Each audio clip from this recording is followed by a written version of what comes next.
sorting out the technicals for a second. There we are. Yep, I can see the recording button now. So we're right. So we're now formally starting. We've had an apology from Lord Patton, Chris Patton, and we're now moving on to the third item of the agenda, which is the election of officers. And in order to do this formally, I'm going to briefly, since we're about to elect a new group of officers, step down as chair and ask Chris to take the chair for the election of the chair and the co-chair. Last time I took the chair, I ended up there for 10 years with no opportunity to resign. Ladies and gentlemen, this part of the meeting is reserved to the parliamentarians. At present, the co-chair is the chair is Mr. Alistair Carmichael, and the co-chair is Baroness Bennett of Manor Castle. Are there any other nominations? There are no other nominations, therefore I declare them elected. Thank you. There you are. It wasn't 10 years, Chris. It was a bit more than 10 seconds, but not too long. So the vice chairs, we have a full list of the vice chairs, which is in the chat box. My understanding is all of those vice chairs are happy to stand again. Is that correct, Chris? That is correct. And we have 3 additional volunteers who are Viscount Matt Ridley, Margaret Ferrier, who is on the call, and Baroness Dsouza, who is already also on the call. I should ask, does anyone else wish to put themselves forward? In which case, I think that we can perhaps, well, we have a few parliamentarians on the call. Most of them are in that list. So I think we can probably elect that list by acclamation if everyone wants to, if parliamentarians on the call want to agree with that. And say particularly to welcome to our new vice chairs and welcome back to everybody. We now come to item 4 on the agenda, the financial statement, which has been circulated to members who are peers and MPs. I would propose that we agree the financial statement, given that's previously been circulated, but I wish to give a minute if anyone wants to raise any questions, ask any questions. Maybe if I just explain what the financial statement says. It says that at the beginning of the financial year, you had no money in the bank. During the course of the year, no money went into the bank. During the course of the year, no money came out of the bank. Therefore, at the end of the year, you have no money in the bank. It's what's called a nil return. You don't even have a bank. Okay, it might be worth explaining to our non-parliamentary members on the call. There are certain structures as an APPG to have that title that we need to follow. So that explains some of the slightly odd elements of this particular AGM. We've also had circulated the annual report. I don't know if Chris, if you want to make any brief comments about that.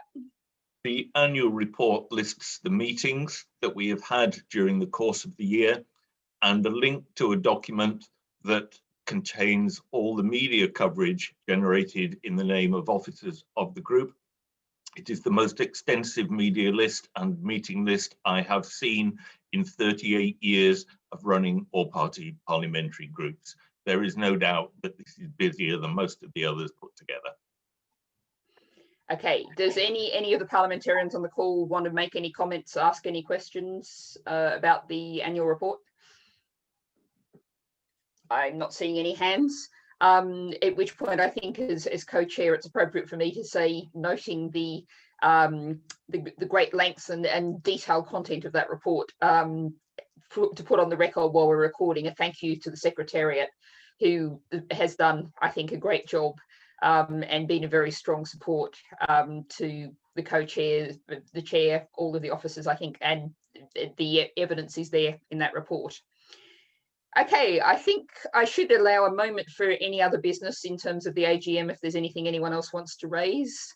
I'm not seeing any hands anywhere, anyone unmuting themselves. So I think we can probably declare the AGM finished. 9 minutes. I have done faster ones, but not too bad. Okay, so now we come to what we might describe as the meat of the meeting, where we get to learn and understand and think about people who are making really difficult decisions in their lives. So setting the scene, which I'm sure most are already aware, is that several thousand Hong Kongers have already fled to this country under the new BNO and other visa schemes. what we're aiming to do in this meeting is learn about the way in which civil society is preparing for their arrival and helping them address the challenges of housing, school places, and even the very practical things like opening a bank account and accessing the teaching of English for those for whom it's not a first language. And on that opening a bank account, I can actually remember myself arriving in the UK in 1999 and discovering the great conundrum of that you needed a mobile phone contract to open a bank account, but to open a bank account, you needed a mobile phone contract. So I remember it well, and I know how much people can really benefit from help with that. So sorry, I'm just finding I've got too many screens here. Our speaker we've already actually had some introduction, is Krish Kandiah, and there's a number of other people from the Hong Kong Welcome Group on this call. I don't think there's much point in me reading out explanations. I think perhaps we can hand over to you, Krish, and to tell us all about what's happening and what you're doing. We look forward to that. And we seem to have a bit of a technical problem, but if you can unmute yourself and take over, that'd be great. Thanks very much. Brilliant. Sorry, my camera died at just the wrong moment. I'll switch to another one. Hold on. No worries. The technicals always have their moments. Okay, I shall hand over to you now and mute myself. Brilliant. Well, that was an incredibly efficient AGM. I wish every AGM I'd ever been to was like that. Well done. Congratulations, everybody. And I don't know, it's incredible what this APPG has achieved. I don't know if you've taken pause to think just how influential you've been. I've been watching from a distance, and it is incredible. And it reminds me of something that's attributed to Margaret Mead. She said, "Never doubt that a small group of thoughtful, committed citizens can change the world." And you think about what you've accomplished. I've been involved in trying to encourage the UK government to welcome unaccompanied asylum-seeking children to our country, and trying to get them to change their mind about 3,000 UASCs in Europe proved very, very difficult. But you've managed, alongside others, I think I saw Johnny from Hong Kong Watch on the call, you've managed to open the gates and allow our country to take part in the largest planned migration to the UK from outside of Europe since Windrush, which is absolutely phenomenal. And I don't know, if I was you, I'd be very, very proud of all that you've achieved. I got involved in this work. Well, let me tell you a little story, and then maybe you'll understand why I got involved in this work, and then I'll tell you how, and then I'll talk to you about the Welcoming Committee. So my mother moved to the UK from India, and she'd actually been living in an orphanage because she was born into a mixed race family, and when her father died, her father was white, he died in the Second World War. My mother and her two sisters were put into an orphanage because she didn't fit. She was the wrong race. She was mixed race and they were unacceptable. So in they went into an orphanage. And an aunt in Britain found out about this and then decided to bring these three girls to the UK. My mother eventually trained to be a nurse, and she faced all sorts of racist abuse in Britain in those days. Patients wouldn't let her touch them because they were scared the brown would come off in some way. She got called names in the streets. People were surprised she knew how to use a knife and a fork because they'd assumed she was like Mowgli and had grown up in the jungle in India. And my mother launched a one-woman resistance campaign on a Friday night. She would open her home, cook up a large vat of curry and rice, and anyone that didn't feel like they fit in were welcomed into my mother's house. And it was often international students or other kind of trainee nurses.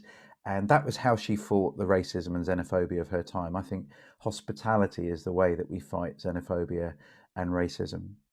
And so maybe it's not too big a jump to understand that when I heard about, firstly, around 200 to 300 young activists who had run to the UK because Heathrow Airport was open.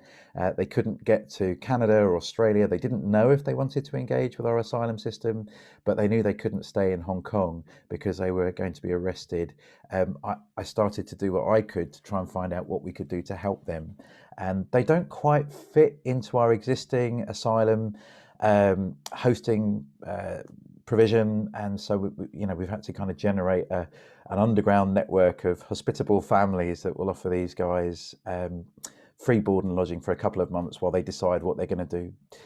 But then, because I had quite a few contacts at the Home Office at that time from the UASC work, I said, look, I hear there's even more people coming. How can civil society fill in some of the gaps for government's plans? And I was told, kind of shields down off the record, well, that would be great if we knew what we were going to do. We don't have a plan in play. This was in December. And I'm thinking, whoa, 130,000 people is your conservative estimate of people arriving in the UK.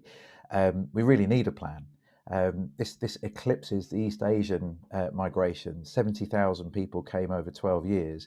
This is 130,000 people coming in 1 year, and actually it could very well eclipse the Windrush migration. And 50 years later, we're still figuring out all the mistakes that we made, all the kind of racial injustice, all the still ongoing issues there. So I began to gather groups of people in various parts of the UK. I heard that Manchester was going to be high on the immigration agenda. In fact, it was very specific. It was Sale in Manchester, not just Manchester in general.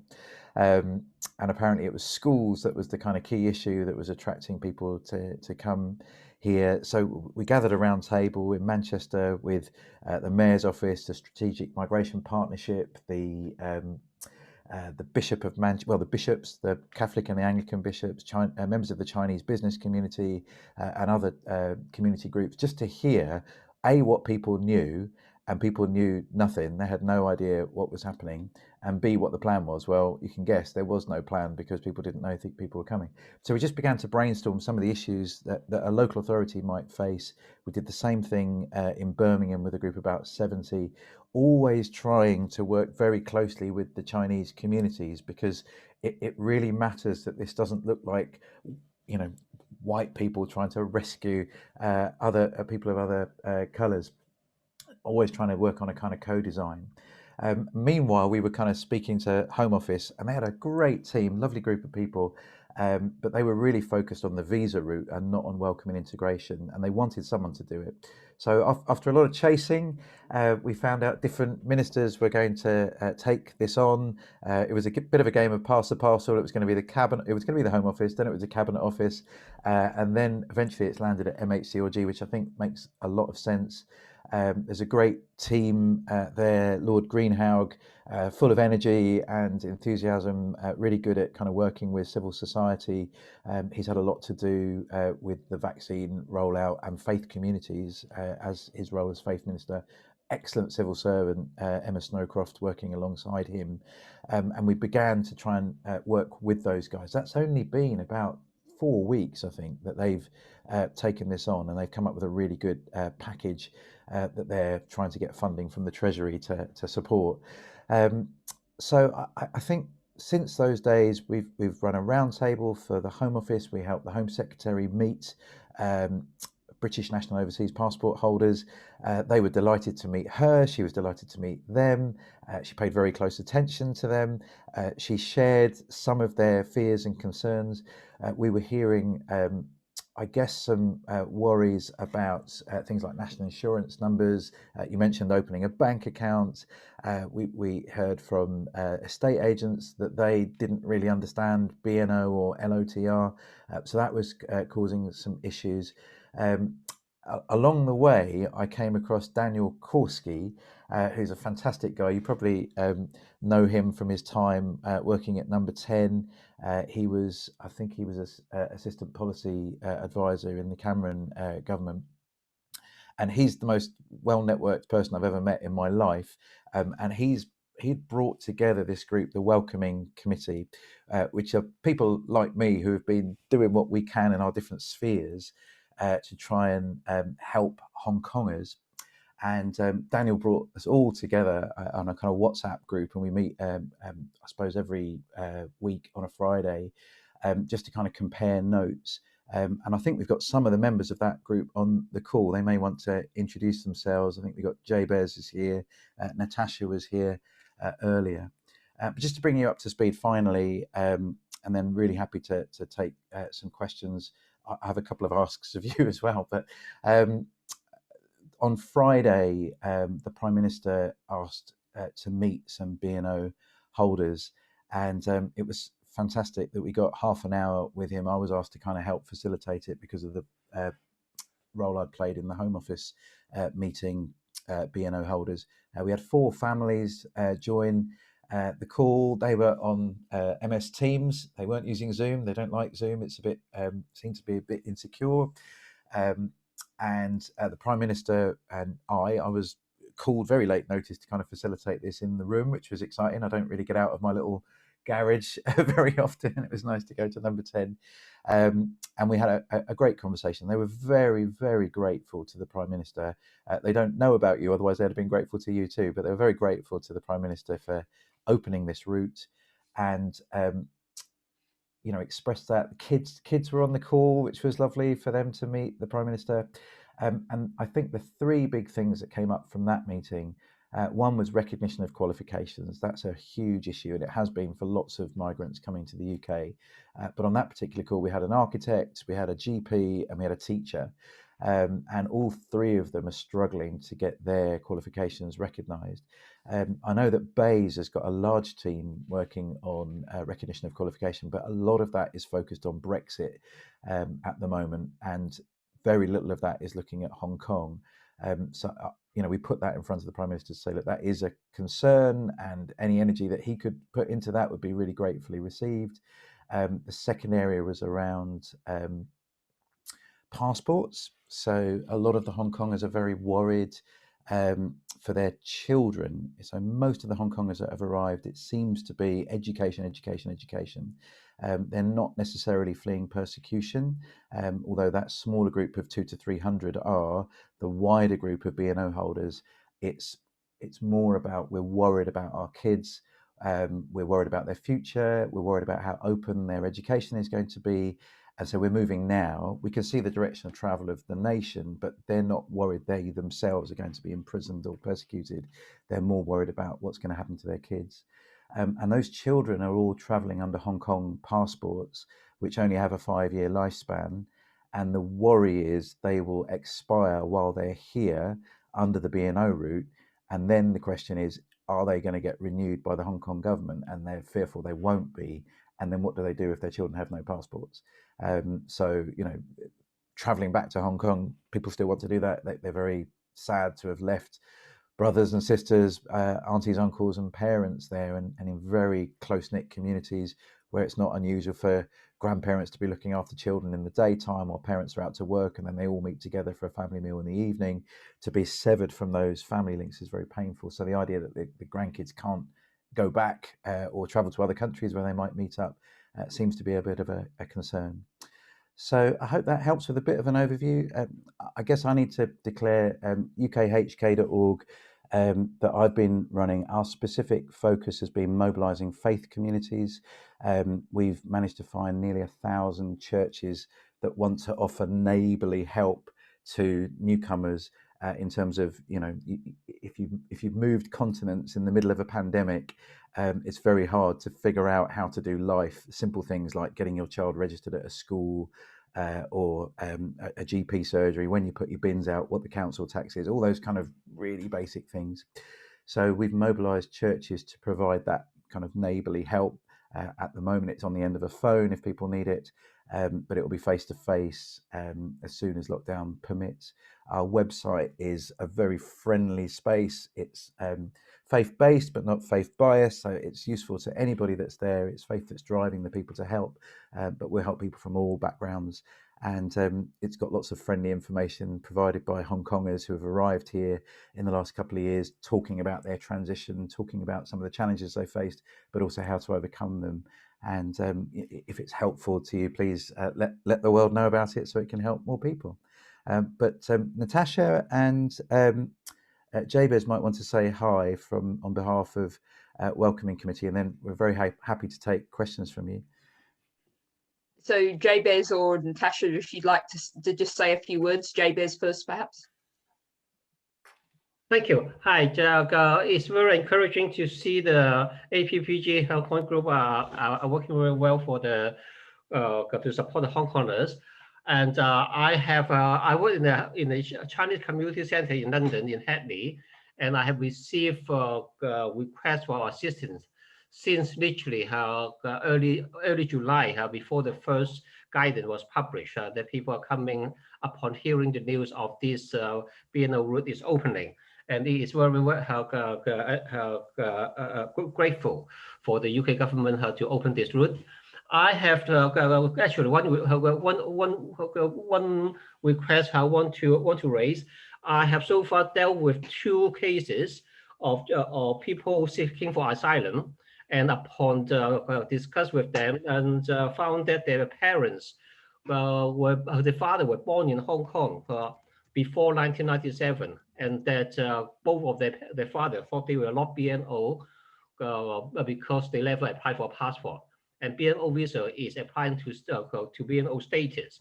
And I think some help in making the message alone and helping people whose parents are BNO but haven't applied a Hong Kong passport in their lifetime, able to access this Hong Kong BNO visa scheme would be very useful and helpful. Thank you. Thank you very much. And Natashia, and I'll call Rupert after Natashia.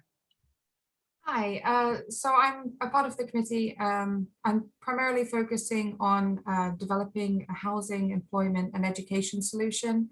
I've created a report on the need for ESL funding and provision. And then we're working on an apprenticeship scheme that will have tied accommodation. And I'm currently working with members of the MHCLG on developing it further. So hopefully by the next meeting I'll have some good news, but that's sort of my area. That's what I'm working on. Sounds great. Thank you very much. And Rupert. Good morning, everybody. My company is Invest UK. We manage people around the world setting up businesses in the UK. So my focus on the Hong Kong Welcome Committee is enterprise. What we're particularly interested in is the high proportion, we believe, of potential migrants who are potential entrepreneurs, which we're particularly looking to encourage. And we're also working with Natashia and others on employment solutions as well. Great. Now, did think we might have Daniel Korski speaking, but I can't see him on the call unless, so in which case we might go to Q&A, starting with parliamentarians if we can. If people would like to either raise their hand using the blue hand function or wave at me. I don't know, Lord Alton, David, if you perhaps you could would like to start as Vice Chair. Thank you very much, Natalie, and good morning to everyone. Thank you very much for those introductions. Krish, can I ask you specifically about 2 or 3 things? The first is language. As a young student in Liverpool over 2 of my vacations, I was a volunteer on language courses teaching families arriving in Liverpool English. Some of them were from Hong Kong, and we've remained friends to this very day. But the importance of language should never be underestimated, and therefore getting onto the educational curve for children, going into our schools with different standards of examination systems and study courses and so on. How is all that going to be addressed? Because it's crucially important if they're not going to be disadvantaged in the long term. Secondly, the Home Office put an estimate of £6 billion being generated in tax revenues by Hong Kongers arriving in the United Kingdom. I think it's really important that we keep on pointing out the incredible gifts that people are bringing to this country and the contribution that they will make, and what you make of that kind of estimate. And the third bit of my question really is an idea that the economist Lord Skidelsky mooted a few months ago, and which I've raised in parliamentary questions, and that's the possibility of creating a new charter city, a vibrant city, perhaps in the north of England. And of course, you won't be surprised to hear me say, I think if it was situated somewhere between Liverpool and Manchester, it would be the ideal location. But you only have to look at the nature of Chinatowns in places like Liverpool, Manchester, London, to know how extraordinary these places can be. They're not ghettos, but they're places that are the engine rooms for a community that knows how to integrate, knows how to become part and parcel of our society, and to make a massive contribution. But I do wonder, in terms of the Northern Powerhouse and the regeneration of our economies and the the levelling up, whether all of that could be addressed by something as exciting as a new charter city, and whether any thought has been given to that. Thanks, Natalie. Thanks, Brilliant. Krish. Shall I answer those? And maybe Rupert and Natasha might want to come in as well. Language is a huge challenge. Even when I was trying to find Hong Kong families that might meet the Prime Minister, language was one of the big issues in finding people that felt confident and then articulate to share it. It is on the radar of MHCLG around ESOL provision, but again, we're waiting on Treasury to see how much money there is in order to kind of bring that uplift. I mean, education in general is the big issue. Lots of families coming with children, and they are very technically advanced. So they're looking on the globe, the map of the UK, where the outstanding schools are, and that's where they're headed. And those clusters are kind of developing around schools. So that's a really important point. On your point about the financial benefit, it's interesting. I don't think we've made the positive case in the public domain for why this is a good thing for Britain, and that worries me because, you know, huge migration of people coming to the UK. English is a second language, but coming with lots of skills at a time of growing unemployment, that could quite soon be resented. And we've already seen a 300% spike in race-based hate crime against people of South Asian and Southeast Asian appearance. So I think we need to make that economic case publicly.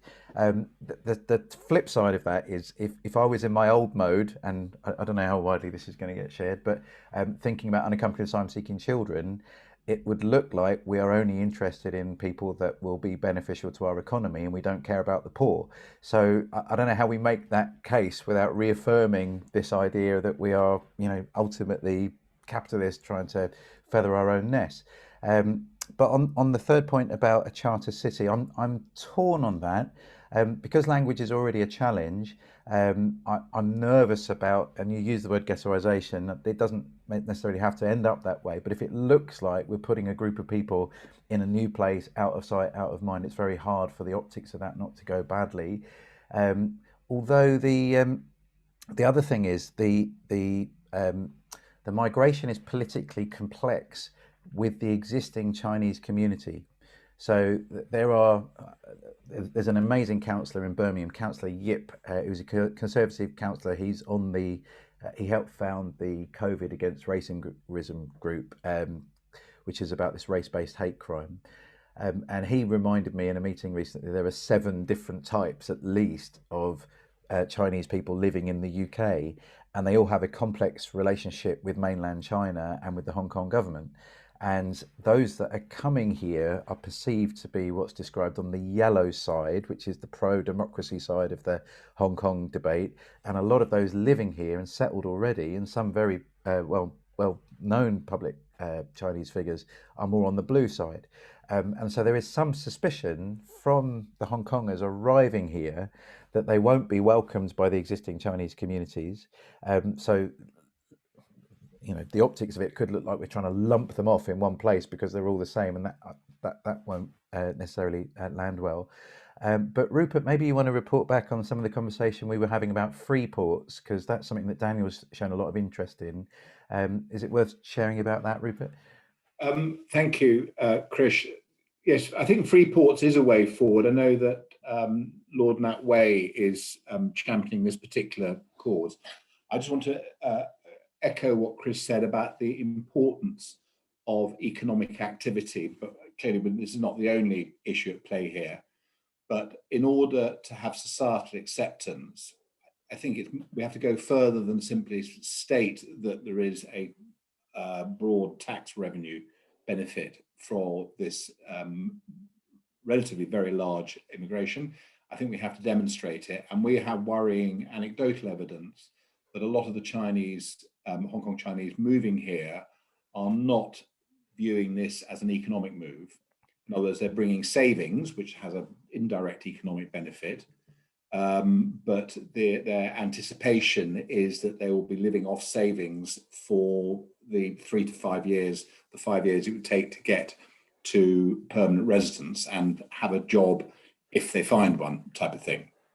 So I think it is incredibly important to drive what we're broadly calling in the Welcome Committee the enterprise agenda, either to make sure that people fall into jobs or create their own businesses. In other words, are economically active, not just because of the economic benefits it brings to the UK, but also the optics of the domestic UK population in terms of how they are received.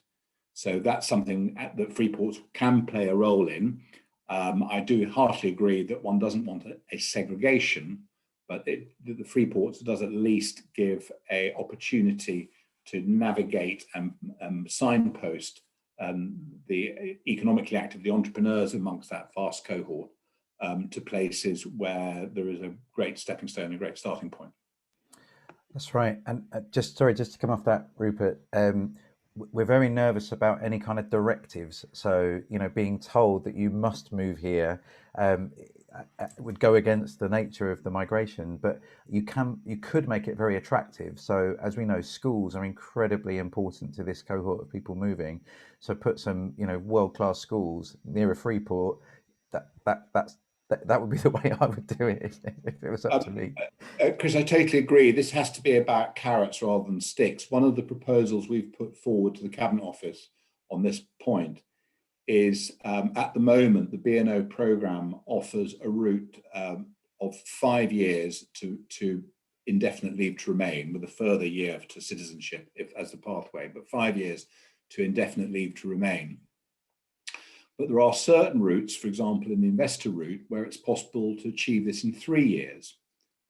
In the investor routes, it's to do about investing far more money, which is not what we're suggesting here. But what we have suggested is that if B&O people can demonstrate, there are mechanisms to do this, economic activity, or, for example, working within freeport areas or wherever the government uses its incentives, for example, to reduce the time to indefinite leave to remain to 3 years.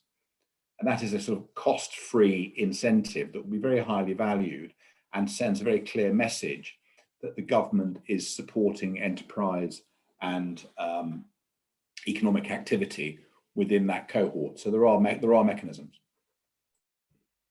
Perhaps since we were talking about housing, perhaps Natashia, if we can bring you back in at this point, you talked a little bit about estate agents not understanding B&O passports, etc. But what sort of, what's the housing situation? What are people looking at and doing? Well, my area is more looking at how the private rental sector can help to fill the voids.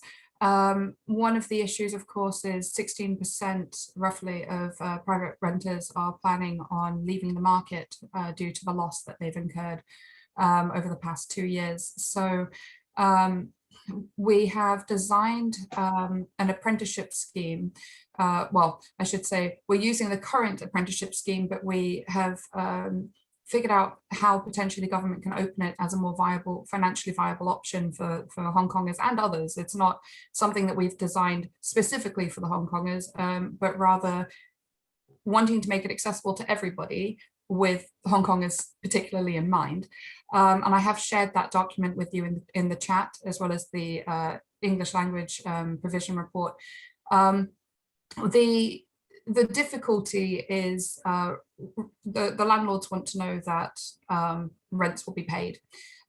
So the apprenticeship scheme, in a nutshell, is designed to develop tied accommodation, where if you're within the apprenticeship scheme, you have access to below market rate rental. But our policy recommendation is to push for Hongkongers that are on an apprenticeship program to have access to public funds, just the way that British citizens do. We believe that it doesn't set a precedent, because the B&O visa, the argument was that it would set a precedent, and it has not, because we have a unique historic and civic duty to Hongkongers. One of the concerns is when we look at B&O visas, I think Rupert has said this before, but a lot of Hongkongers are looking at coming over on other visa routes rather than the B&O. So they might miss the opportunity then. But if we can open the scheme in such a way that it looks at whether or not you would qualify, regardless of which visa you're on, then it becomes more accessible.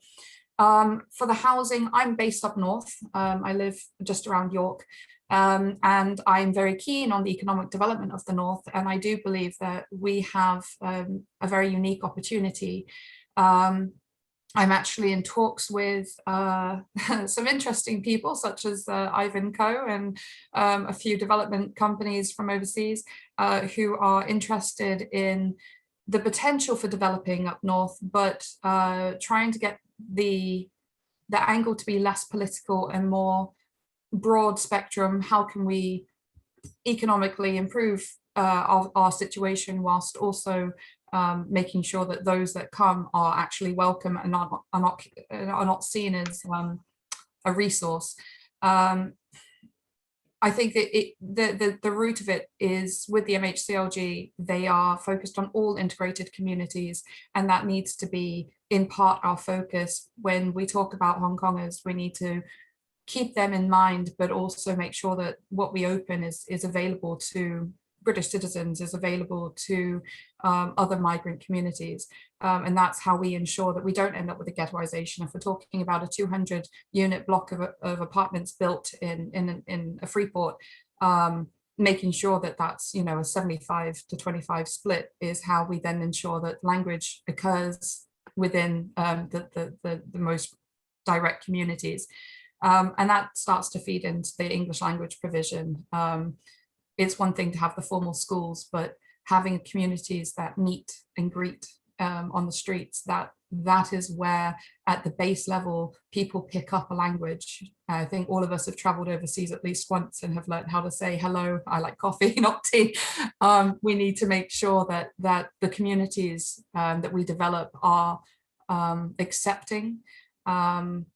And, you know, I think we're right to look at free ports, because if anything, they are going to attract migrant communities. So we know that they're going to be very diverse anyway, which makes them more accepting. I live in a very small village, and my husband is from Hong Kong, and we get beer bottles thrown at our house. We've had chicken feet thrown at the local takeaway down the street.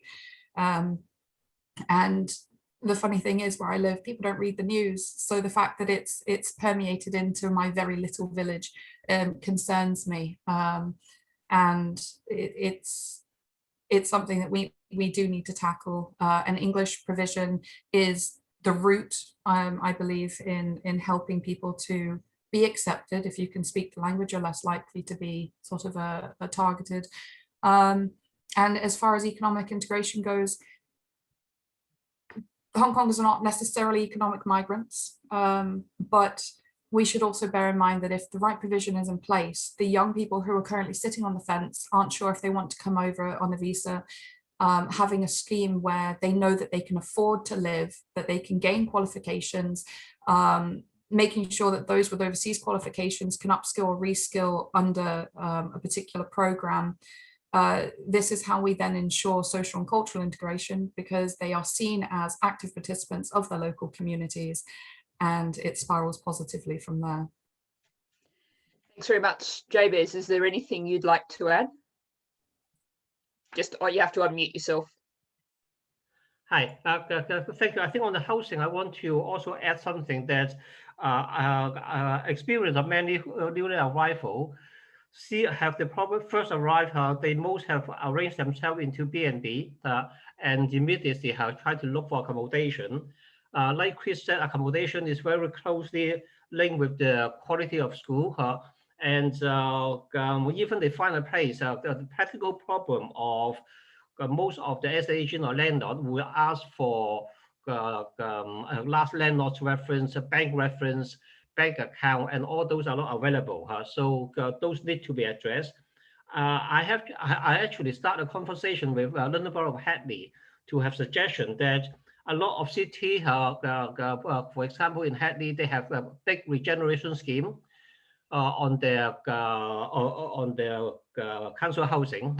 When they have a regeneration scheme, they usually take 3 to 5 years to decant abroad to rebuild. And when they decant abroad, a lot of decant property will remain empty while waiting for the whole block to be empty, to be decant before they can demolish.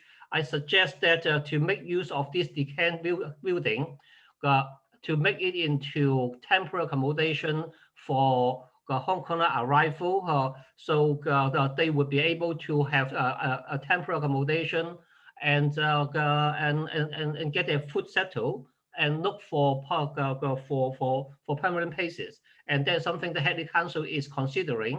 And this may be also applicable to a lot of, in particular, cities. Also have a lot of regeneration programs have went through the same process. And that may be one suggestion. The other is also about housing association letting or sales. And the housing association can be a important supply of housing for if they can open for example, the share ownership scheme for overseas Hong Konger who have the Hong Kong BNO, so they can plan for the moving to come here. So just 2 points I want to raise, and if we can explore further. Thank you very much. I'm just want to make sure we've got a little bit of time for anyone to ask questions that they want to. So I don't know, Margaret, you're the next person appearing on my screen. Margaret Ferrier, if you would like to unmute and ask any questions or comments. Thanks, Natalie. I've just a couple of things I've picked up on, and I note that obviously Johnny and Chris are both on that on today's meeting, and I always appreciate getting the emails from Johnny. He's sends them out regularly, lots of good information, and him and Chris suggesting questions. So that really helps parliamentarians. But a couple of things that have just come out from today's meeting is the education. You know, that we have to have good education. So that may be something, although it's a devolved issue, I'm willing to raise that in the UK Parliament if that's a particular issue of concern. And the other one was the thing that you spoke about, Krish, about the travelling under a passport, a 5-year passport, and the problem about renewing that, because we certainly wouldn't want, you know, children to be left without a passport. So that's maybe another issue that we do need to raise, really. I was just wondering, as a Scottish MP, are you aware of what's happening up in Scotland for Hong Kongers? What's actually happening? Does it kind of just stop at the border and nobody's travelling to Scotland, or can you shed some light on that? I think the other thing I wanted to come in on, which I think you posted, Krish, was the NHS having to pay for that, which seems a bit strange. So again, that's another thing that may need to be raised. I mean, I think from this APPG, we always get a lot of good information from them, and we can then use them to proceed in parliamentary questions and debates, which I always think is really helpful, as I say, for parliamentarians. And if there's ever any urgent questions or statements on Hong Kong, you find a lot of MPs take part in that. It keeps this focus on Hong Kong, which is brilliant. It is brilliant. It is brilliant, and thank you for all that you've been doing. On Scotland, I think Hong Kongers are free to go wherever they want in the UK. So as far as we know, there are Hong Kongers in Scotland. Johnny may have more intel, but that's what we've heard. And there seem to be some in Northern Ireland as well. So it doesn't seem to be any restriction about where people are going. The NHS it's a big deal. So the immigrant health surcharge. I was talking to someone yesterday, and he said it's £4,000 a head, which seems like a lot of money. I'm sure it's not the actual true cost of what it costs to use the NHS, but it seems like a lot of money, and it kind of links with this fear that this provision is for wealthy middle class professionals to come here, and if you are a young activist, like many of those couple of hundred that I've met, they qualify for the BNO in that their parents were born in Hong Kong before 1997, but they don't qualify when it comes to having 6 months worth of savings to live off of, or enough money to pay for the And so this issue of no recourse to public funds, it came up recently that that the government was thinking, if I read it correctly, and again Johnny might be able to help us here, or Chris, that if a Hong Konger qualifies for the BNO and then falls on hard times, they may then be able to access some money, but that doesn't help people who are too poor to make it into the country in the first place. So that's my fear, that the people that really, really need it because of political persecution can't actually afford to come here, and they're pretty scared of our asylum process. And you know, the world is seeing what we're doing with barracks, so that will be another disincentive to actually help some of the people that really need it the most. Yes, I think that issue of no recourse to public funds is a huge and very much an issue. We've got about 10 minutes left, so I just want to allow Frances Dsouza, Baroness Dsouza, if you'd like to come in and ask any questions. Thanks so much, Natalie. I think Rupert's answered my question. I was really concerned about whether, you know, newly arrived BNOs were eligible for startup funds from the government, and I think Rupert says no. Is that right? Yes, I think it's to do with this no public access public funds. There is, Krish has corrected me, and I don't see that Chris has provided the figures for the NHS surcharge. The NHS surcharge is completely standard across all immigrant classes, because it replaces the public health insurance that you would find in other countries. It's standard. I mean, I suppose a charity could assist with it, but it's not a government policy to do that. But in terms of the startup visa, I think that is normally that is done by immigrants funding their own startup. Okay. I think I don't know if there's anyone who's not a parliamentarian on this call who hasn't spoken yet who'd like to raise any issues. Yeah, Johnny, if you'd like to come in. One short point on Scotland. I wonder whether Scottish universities might be able to offer domestic fees rather than international fees. That might be one area where the Scottish government would have the power to do something different to the British government, where at the moment it looks like BNO students are not going to be allowed to have, they're going to have to pay international student fees.